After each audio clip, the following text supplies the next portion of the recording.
भवसागर में गुरु तत्व होता है, और गुरु तत्व जो है वो हमारी स्थापना कर देता है। ये 10 जो यहाँ पे 10 पंखुड़ियां हमने दिखाई हुई हैं, ये 10 पंखुड़ियां ही हमारे अंदर 10 धर्मों की स्थापना करती। मनुष्य के अंदर 10 धर्म होना जरूरी है, नहीं तो वो मनुष्य नहीं है। अगर उसके अंदर 9 धर्म है तो भी वो च्युत है थोड़ा सा। और अगर मनुष्य अपने धर्मों की व्यवस्था न रखे, यानी ईसाई, मुसलमान, हिंदू से मेरा मतलब बिल्कुल भी नहीं, लेकिन जो हमारे अंदर जो मानवता के 10 धर्म है, उसको अगर मनुष्य ठीक से न रखे तो वो दानव हो जाता है। ये जो गुरु तत्व है, इसने अनेक बार इस संसार में जन्म लिया है। विशेषकर 10 उसके मुख्य जन्म हुए हैं। राजा जनक, नानक, मोहम्मद साहब आदि अनेक इन्होंने जन्म लिए, और आखिर में हमारे साईनाथ जो शिरडी में हो गए, उनका जन्म हुआ। ये तत्व हमारे अंदर बांधते हैं, क्योंकि हमारे अंदर भी जिन जिन्होंने जन्म लिया है, जो ऐसी हस्तियां जिन्होंने जन्म लिया है हमारे उत्क्रांति के लिए, हमारे एवोल्यूशन के लिए, वो हमारे अंदर बंधे हुए हैं। उनकी जैसे अब ये चीज बनाई गई है, इसमें भी एक ये चीज बांधी, ये चीज बांधी, ये चीज बांधी, उसके बगैर ये पूरा तैयार नहीं होता। उसी प्रकार मनुष्य भी अनेक चीजों से बंधा हुआ है, और ये बहुत सूक्ष्म हमारे अंदर देवता स्वरूप हमारे भवसागर में ये गुरु लोग होते हैं। अब उन्होंने पहले ही कह दिया कि बेटे तुम शराब मत पी। गुरुओं ने कहा है कि शराब मत पियो, तो उनको कोई पागल कुत्ते ने काटा नहीं था। उनके लिए ये भी नहीं कह सकते कि ये इलेक्शन लड़ रहे थे इसलिए ये स्टंटबाजी कर रहे हैं। उनके लिए ये भी आप नहीं कह सकते कि इनका कोई और बिजनेस था तो कंपटीशन में इन्होंने उनको बुरा कह दिया। उन्होंने कहा कि बेटे शराब नहीं पियो, सिगरेट नहीं पियो, कोई तरह का मद्य न लो, क्योंकि इस जगह में ही हमारी चित्त की अवस्था होती। चित्त हमारे पेट में होता है। आपको आश्चर्य होगा कि हमारे पेट में हमारा चित्त होता है, खासकर हमारे लिवर में हमारा चित्त होता है, अटेंशन। उन्होंने जो कहा कि तुम शराब नहीं पियो, उसका मतलब यह था कि तुम अपने चित्त में एक शुद्धता न लाओ, अपना चित्त खराब न करो।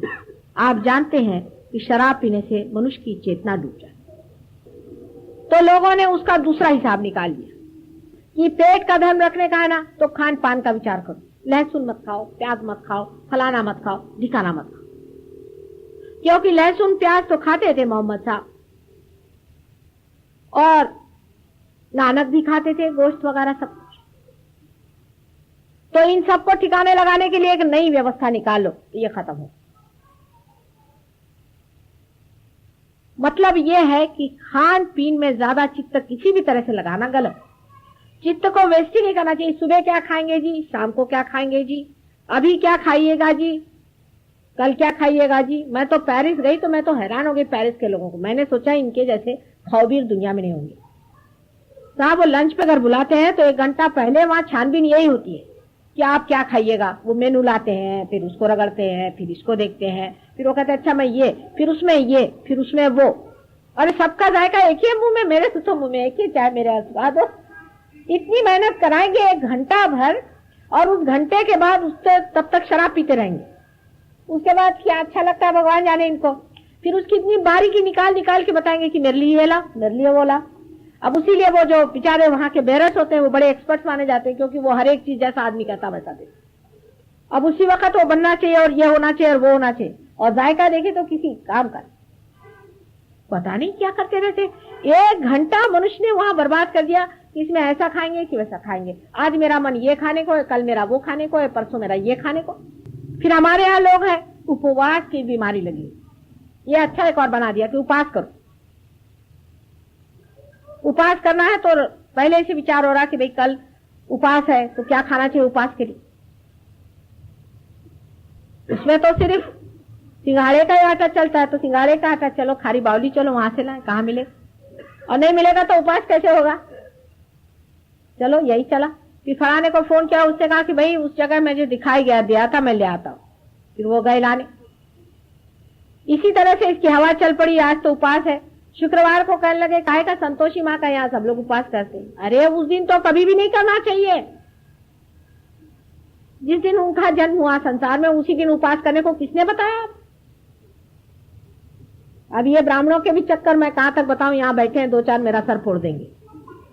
जिस दिन किसी का जन्म होता है उसी दिन उपवास बताते हैं, संगष्टी के दिन उपवास बताते हैं। अतः बताओ ये कहाँ का कॉमन सेंस है कि जिस दिन श्री गणेश का जन्म हुआ उसी दिन उपवास बताते हैं? अरे कोई उसमें सेंस होना चाहिए, कोई उसमें अर्थ बनना चाहिए। जिस दिन संतोषी माँ का जन्म हुआ उसी दिन उपवास बताते हैं, उसी दिन खट्टा नहीं खाने का, माने उनको जो चीज पसंद है वही चीज नहीं खाओ उस दिन।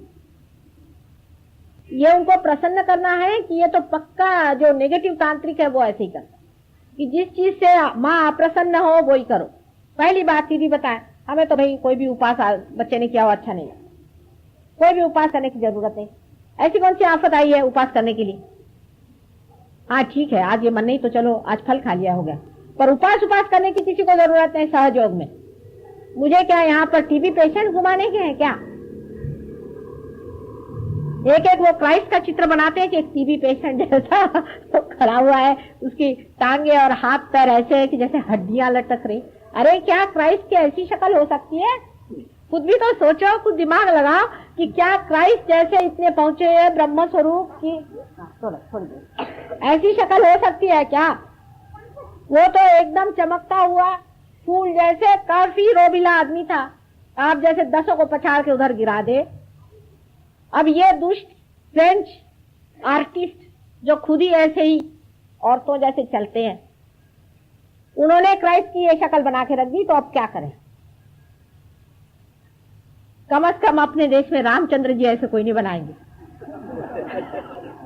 इतनी अपने यहाँ हृष्ट पुष्टता है कि हमेशा सीता जी रामचंद्र जी शरीर के भरे हुए गोल बदन के और सौंदर्य रूप बनाएंगे। इस तरह से मरगिल्ले जिनके की अंदर सारा एक खपड़ी गई हुई है, ऐसे आदमी को देख के तो ऐसे ही लोग भाग जाए।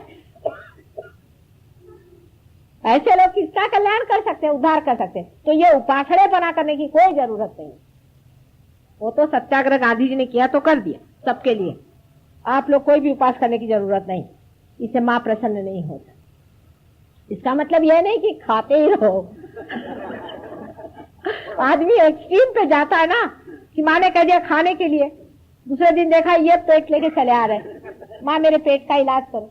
तो बात कितना अपना नहीं तो खाना चाहिए, बहुत ज्यादा भी नहीं बहुत कम भी नहीं, लेकिन बीच में चलिए। अतिशयता भी नहीं होनी चाहिए और कमी भी। एक समझदारी से काम लेना चाहिए।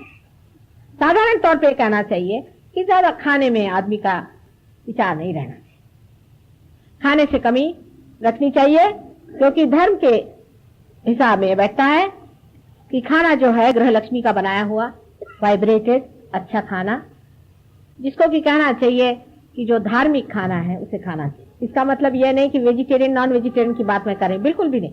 उसका भी एक्सट्रीम देखिए कितना पहुंच गया। जैनियों ने वेजिटेरियनिज्म का इतना एक्सट्रीम कर दिया है कि अब मेरी समझ में नहीं आता है कि इसका एक्सप्लेनेशन क्या दे। कि उनके यहाँ एक कमरे में एक ब्राह्मण को रख देते और जितने भी गांव के खटमल है वहां भर देते, उस ब्राह्मण को वो खटमल खाते और उस ब्राह्मण को रुपया दिया जाता है इसका। अब ये बताइए वेजिटेरियनिज्म है? मुझे क्या खटमल को रियलाइजेशन देना या मुर्गियों को देना? अरे मुझे तो इंसान को देना है, मुर्गियां बचा के करोगे क्या? नहीं तो खटमल और वो जो मच्छर होते हैं उन्हीं को लेकर मुझे सब बोलना पड़ेगा।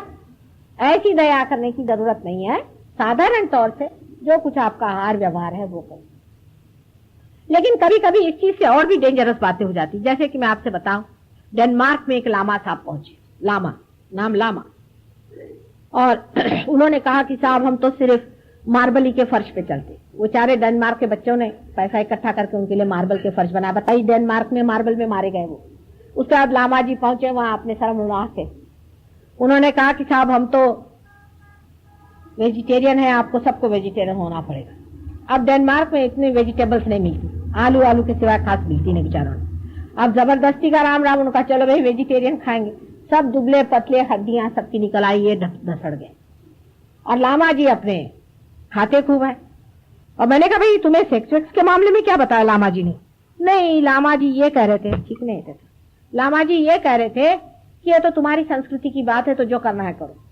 अंत में हमने ये सुना, सच बात बताती हूँ आपसे, विश्वास नहीं करेंगे, कि वहां से 2 लड़कियां आई और वो हमसे कहने लगी कि माता जी हम तो वहां प्रेग्नेंट हुई। ये इनका वेजिटेरियनिज्म है।